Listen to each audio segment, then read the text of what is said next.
বিৰুদ্ধে কোনোবাই ফেচবুকত কিবা কথা লিখিলে তেওঁৰ ঘৰলৈ সদলবলে পুলিচ পঠিয়াইছে। হায়াৰ ছেকেণ্ডেৰী পৰীক্ষা দি থকা ছাত্ৰই টায়াৰ দোকানীয়ে টায়াৰ বেচিবৰ কাৰণে ভয় পোৱা হৈছে অসমত। গতিকে সেইটো যদি পৰিৱেশ তেতিয়াহ'লে এগৰাকী মুখ্যমন্ত্ৰীতকৈ হতাশাৰ কাৰণে হতকাৰিতা। আমি এটা কথা স্পষ্টভাৱে মুখ্যমন্ত্ৰীগৰাকীক উলিয়াই দিব বিচাৰিছোঁ, অসম আৰক্ষীক বিজেপি দলৰ দলীয় কৰ্মী হিচাপে ব্যৱহাৰ কৰা বন্ধ কৰক।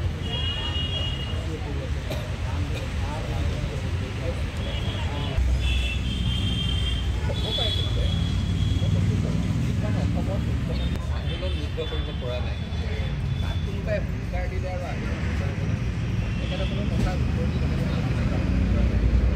যে অসমত অসম আৰক্ষীক দলীয় কৰ্মী হিচাপে ব্যৱহাৰ কৰিও দলীয় কৰ্মীৰ দৰে ব্যৱহাৰ কৰিও আন্দোলন ৰুদ্ধ কৰিব পৰা নাই। গতিকে কোনোবাই ক'ৰবাৰ পৰা হুংকাৰ দি থাকিলে অসমত আন্দোলন ৰুদ্ধ হৈ যাব, সেই কথাটো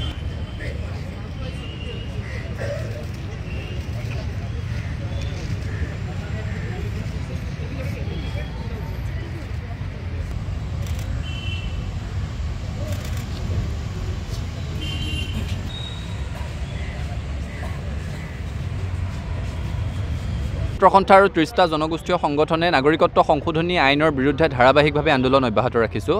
আৰু যিহেতু কেন্দ্ৰীয় চৰকাৰে কাৰ নিয়মাৱলী জাপি দি অসমত অবৈধ বিদেশীৰ বোজা জাপি দিবৰ কাৰণে যুঁজা চলাইছে, গতিকে আমি আন্দোলন অধিক তীব্ৰতাৰ সৈতে আগবঢ়াই লৈ যাবলৈ বাধ্য হৈছোঁ।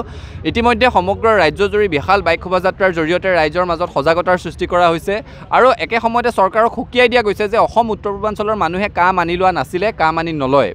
আৰু যিটো দিনত দেশৰ প্ৰধানমন্ত্ৰীগৰাকী আহি অসমত প্ৰৱেশ কৰিছিলেহি, সেইগৰাকী প্ৰধানমন্ত্ৰী যি পশ্চিমবংগৰ লোকসভাৰ আসনকেইখন দখলৰ স্বপ্নত সমগ্ৰ দেশত কা জাপি দি অৰাজকতাৰ সৃষ্টি কৰিলে।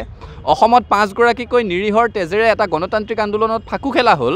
গতিকে সেই ব্যক্তিগৰাকী আহি অসমত প্ৰৱেশ কৰাৰ দিনটোত আমি কা বিৰোধী আন্দোলনৰ 5গৰাকী শ্বহীদক শ্ৰদ্ধাৰে সৈতে স্মৰণ কৰি তেখেতসকলৰ প্ৰতিচ্ছবিত বন্তি প্ৰজ্বলন কৰি পুনৰ সংকল্প লৈছোঁ যে কা কোনো কাৰণত মানি লোৱা নহয় আৰু কাৰ বিৰুদ্ধে ধাৰাবাহিক প্ৰতিবাদ অব্যাহত ৰাখিব।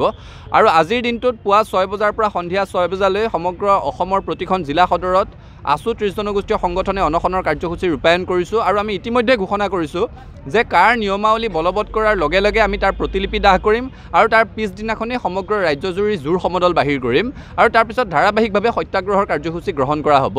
অৰ্থাৎ নাগৰিকত্ব সংশোধনী আইনৰ বিৰুদ্ধে ৰাজপথৰ যুঁজ আৰু একে সময়তে মহামান্য উচ্চতম ন্যায়ালয়ত আদালতৰ যুঁজখনো আমি একেলগে অব্যাহত ৰাখিবৰ কাৰণে সংকল্প লৈছোঁ।